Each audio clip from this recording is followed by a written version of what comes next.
ಎಲ್ಲರಿಗೂ ನಮಸ್ಕಾರ. Welcome to my channel. ಇವತ್ತಿನ ವಿಡಿಯೋದಲ್ಲಿ ಕಾಳುಗೊಜ್ಜು ಯಾವ ರೀತಿಯಾಗಿ ತುಂಬ ಟೇಸ್ಟಿಯಾಗಿ ಮಾಡೋದು ಅಂತ ತಿಳಿಸ್ಕೊಡ್ತೀನಿ. ಇದು ಅನ್ನ ಜೊತೆಗೆ ದೋಸೆ, ಪೂರಿ, ಚಪಾತಿ ಎಲ್ಲದಕ್ಕೂ ಸಹ ತುಂಬ ಟೇಸ್ಟಿಯಾಗಿರುತ್ತೆ. ನೋಡಿ, ಇಲ್ಲಿ ಫಸ್ಟು ಒಂದು ಪಾತ್ರೆಗೆ ನಾನು ಈ ಕಪ್ಪಲ್ಲಿ 1 ಕಪ್ಪು ಕಡಲೆಕಾಳು ಹಾಕ್ಕೊಳ್ತಾ ಇದ್ದೀನಿ.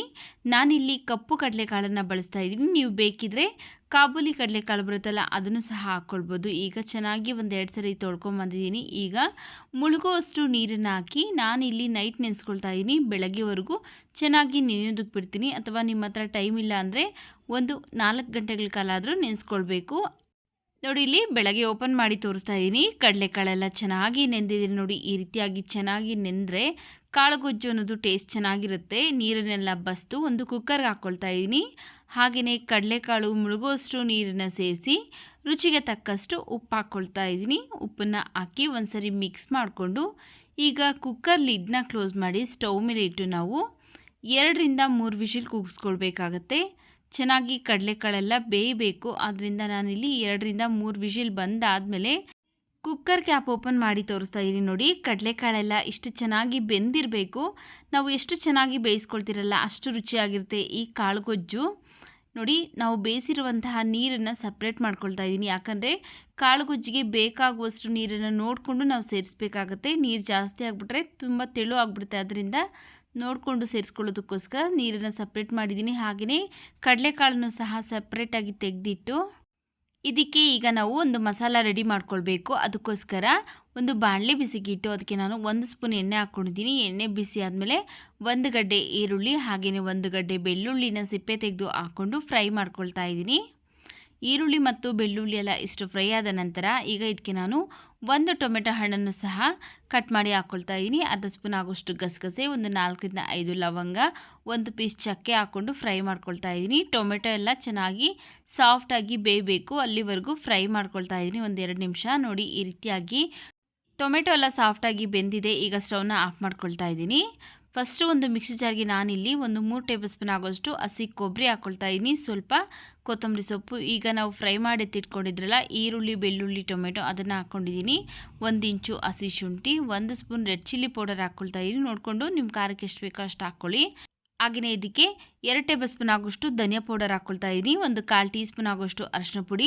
ರುಬ್ಬೋದಕ್ಕೆ ಬೇಕಾಗುವಷ್ಟು ನೀರನ್ನು ಸೇರಿಸಿ ನುಣ್ಣಗೆ ಗ್ರೈಂಡ್ ಮಾಡ್ಕೊಳ್ಬೇಕು. ನೋಡಿ, ಈ ರೀತಿಯಾಗಿ ನುಣ್ಣಗೆ ಗ್ರೈಂಡ್ ಮಾಡ್ಕೊಂಡಿದ್ದೀನಿ. ಈಗ ಇದನ್ನು ಸೈಡ್ಗೆ ಇಟ್ಟು ನೋಡಿ, ಇಲ್ಲಿ 2 ಬದನೆಕಾಯಿ, 2 ಆಲೂಗಡ್ಡೆನ ಚೆನ್ನಾಗಿ ತೊಳೆದು ಆನಂತರ ಈ ರೀತಿ ಕಟ್ ಮಾಡಿ ಉಪ್ಪು ನೀರಲ್ಲಿ ನೆನೆಸಿಟ್ಟಿದ್ದೀನಿ.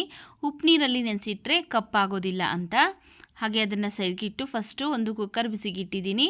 ಆನಂತರ 1-2 ಸ್ಪೂನ್ ಆಗೋಷ್ಟು ಎಣ್ಣೆ, ಸ್ವಲ್ಪ ಸಾಸಿವೆ, 1 ಚಿಕ್ಕ ಸೈಜ್ ಈರುಳ್ಳಿನ ಕಟ್ ಮಾಡಿ ಹಾಕ್ಕೊಳ್ತಾ ಇದ್ದೀನಿ. ಸ್ವಲ್ಪ ಹಸಿ ಕರಿಬೇವಿನ ಸೊಪ್ಪನ್ನು ಹಾಕ್ಕೊಂಡು ಫ್ರೈ ಮಾಡ್ಕೊಳ್ತಾ ಇದ್ದೀನಿ. ನೋಡಿ, ಈ ರೀತಿಯಾಗಿ ಫ್ರೈ ಮಾಡಿಕೊಂಡ ನಂತರ ಫಸ್ಟೇ ರುಬ್ಬಿ ಎತ್ತಿಟ್ಕೊಂಡಿದ್ರಲ್ಲ ಮಸಾಲ, ಆ ಮಸಾಲನ ಈಗ ಇದಕ್ಕೆ ಸೇರಿಸ್ತಾ ಇದ್ದೀನಿ. ಮಸಾಲನ ಹಾಕ್ಕೊಂಡು ಚೆನ್ನಾಗಿ ಒಂದ್ಸರಿ ಮಿಕ್ಸ್ ಮಾಡ್ಕೊಳ್ಬೇಕು. ಫ್ರೈ ಮಾಡ್ಕೊಳ್ಳೋ ಅವಶ್ಯಕತೆ ಇಲ್ಲ ನಾವು, ಯಾಕಂದರೆ ಎಲ್ಲವನ್ನು ಫ್ರೈ ಮಾಡಿರೋದ್ರಿಂದ ಜಸ್ಟ್ ಒಂದು ಸರಿ ಮಿಕ್ಸ್ ಮಾಡಿಕೊಂಡು ಈಗ ಇದಕ್ಕೆ ನಾವು ಬೇಯಿಸಿ ಎತ್ತಿಟ್ಕೊಂಡಿದ್ರಲ್ಲ ಕಡಲೆಕಾಳು ಹಾಗೆಯೇ ಕಟ್ ಮಾಡಿ ಇಟ್ಕೊಂಡಿರುವಂಥ ಆಲೂಗಡ್ಡೆ, ಬದನೆಕಾಯಿ ಹಾಕಿ ಚೆನ್ನಾಗಿ ಒಂದು ಸರಿ ಮಿಕ್ಸ್ ಮಾಡ್ಕೊಳ್ತಾ ಇದ್ದೀನಿ. ಈಗ ಮಿಕ್ಸ್ ಮಾಡ್ಕೊಂಡ ನಂತರ ನಾವು ಏನು ಬೇಯಿಸಿರುವಂತಹ ನೀರನ್ನು ಸಪ್ರೇಟ್ ಮಾಡಿದ್ರಲ್ಲ ಅದೇ ನೀರನ್ನು ಒಂದು ಸ್ವಲ್ಪ ಮಿಕ್ಸಿ ಜಾರ್ಗೆ ಹಾಕ್ಕೊಂಡು ಮಿಕ್ಸಿ ಜಾರ್ ತೊಳೆದ್ಬಿಟ್ಟು ಈಗ ಇದಕ್ಕೆ ಹಾಕ್ಕೊಂಡಿದ್ದೀನಿ. ನೋಡ್ಕೊಳ್ಳಿ, ನಿಮಗೆ ಯಾವ ಹದಕ್ಕೆ ಕಡಲೆಕಾಳು ಗೊಜ್ಜು ಬೇಕಾಗುತ್ತಲ್ಲ ಆ ಹದಕ್ಕೆ ನೀವು ನೋಡಿಕೊಂಡು ನೀರನ್ನು ಸೇರಿಸ್ಕೊಂಡು ಅಡ್ಜಸ್ಟ್ ಮಾಡ್ಕೊಳ್ಳಿ. ಯಾಕಂದರೆ ನಾನಿಲ್ಲಿ ಕಡಲೆಕಾಳು ಗೊಜ್ಜು ಮಾಡ್ತಾ ಇರೋದ್ರಿಂದ ಸ್ವಲ್ಪ ಗಟ್ಟಿಯಾಗಿ ಇರಬೇಕು, ಅದರಿಂದ ಈ ಹದಕ್ಕೆ ಮಾಡ್ಕೊಳ್ತಾ ಇದ್ದೀನಿ. ನೀವೇನಾದರೂ ಅನ್ನ ಮುದ್ದೆಗೆ ಮಾಡೋರಿದ್ದರೆ ಒಂದು ಸ್ವಲ್ಪ ತೆಳುವಾಗೆ ಮಾಡ್ಕೊಳ್ಳಿ. ಹದ ನೋಡಿಕೊಂಡು ನೀರನ್ನು ಸೇರಿಸ್ಕೊಳ್ಬೇಕು. ಹಾಗೆಯೇ ರುಚಿಗೆ ಏನಾದರೂ ಉಪ್ಪು ಬೇಕು ಅನಿಸಿದ್ರೆ ಈ ಟೈಮಲ್ಲಿ ಸೇರಿಸ್ಕೊಂಡು ಕುಕ್ಕರ್ ಲಿಡ್ನ ಕ್ಲೋಸ್ ಮಾಡಿ ಸ್ಟವ್ ಮೇಲೆ ಇಟ್ಟು 1 ವಿಷಿಲ್ ಕೂಗಿಸ್ಕೊಳ್ತಾ ಇದ್ದೀನಿ. 1 ವಿಷಿಲ್ ಬಂದಾದಮೇಲೆ ಇದ್ರ ಪ್ರೆಷರ್ ಎಲ್ಲ ಹೋದ್ಮೇಲೆ ಕುಕ್ಕರ್ ಕ್ಯಾಪ್ ಓಪನ್ ಮಾಡಿ ತೋರಿಸ್ತಾ ಇದ್ದೀನಿ. ನೋಡಿ, ಕಡಲೆಕಾಳು ಹಾಗೆಯೇ ಆಲೂಗಡ್ಡೆ, ಬದನೆಕಾಯಿ ಎಲ್ಲ ಚೆನ್ನಾಗಿ ಬೆಂದಿದೆ. ಈ ಹದಕ್ಕೆ ಬೇಕು ಅನಿಸಿದ್ರೆ ನೀವು ಹಾಗೆಯೇ ಸರ್ವ್ ಮಾಡ್ಕೊಳ್ಬೋದು. ನಾನಿಲ್ಲಿ ಕಾಳುಗೊಜ್ಜು ಮಾಡ್ತಾ ಇರೋದ್ರಿಂದ ಇನ್ನು ಸ್ವಲ್ಪ ಗಟ್ಟಿ ಮಾಡ್ಕೊಳ್ತಾ ಇದ್ದೀನಿ. ಈಗ ಲಾಸ್ಟಲ್ಲಿ ಸಣ್ಣದಾಗಿ ಕಟ್ ಮಾಡಿರುವಂತಹ ಕೊತ್ತಂಬರಿ ಸೊಪ್ಪನ್ನು ಹಾಕಿ ಒಂದ್ಸರಿ ಮಿಕ್ಸ್ ಮಾಡಿ ಈಗ ಇದನ್ನು ಸ್ಟವ್ ಮೇಲೆ ಇಟ್ಟು ಒಂದು ಸ್ವಲ್ಪ ಗಟ್ಟಿ ಆಗೋವರೆಗೂ 2-3 ನಿಮಿಷ ಕುದಿಸ್ಕೊಳ್ತೀನಿ.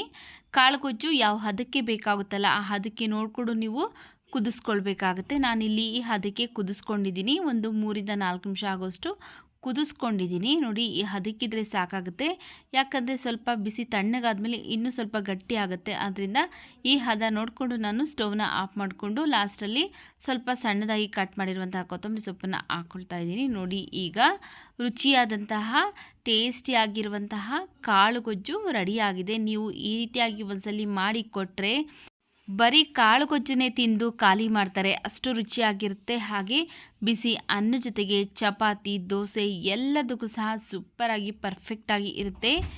ಈ ವಿಡಿಯೋ ನಿಮಗೆ ಇಷ್ಟವಾಗಿದೆ ಅನಿಸಿದ್ರೆ ವಿಡಿಯೋಗೊಂದು ಲೈಕ್ ಮಾಡಿ, ವಿಡಿಯೋವನ್ನು ಶೇರ್ ಮಾಡಿ, ನಮ್ಮ ಚಾನಲ್ಗೆ ಸಬ್ಸ್ಕ್ರೈಬ್ ಮಾಡಿ ಸಪೋರ್ಟ್ ಮಾಡಿ.